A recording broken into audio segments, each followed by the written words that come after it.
istənilən şər qüvvəyə qarşı öz gücümüzü göstərməyə hazırıq və İranda bunu unutmasınlar. Və onların bu törətdiyi terror aktı bütün başqa çirkin amillərlə yanaşı böyük nankörlük nümunəsidir. Son hadisələr baş verən kimi biz onlara xəbər göndərdik, başsağlığı verdik. Xarici İşlər Naziri mənim göstərişimlə, həmkarı ilə danışdı.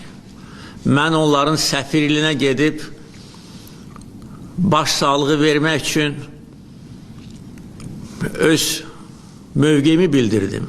Halbuki məndən başqa heç bir dövlət başçısı İranın heç bir səfirliyinə getməyib. Yəni bunu qiymətləndirməmək, bunu yerə vurmaq, özlərini alçaq nankörlər kimi aparmaq heç kimə şərəf gətirmir. Və bu şərəfsizlər, bizə qarşı bu terror aktını törədənlər peşman olacaqlar. Bizim gücümüzü sınamasınlar.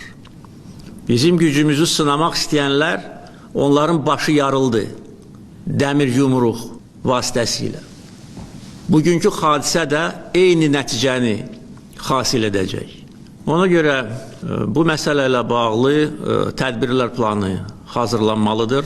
Bütün göstərişlər verilmişdir.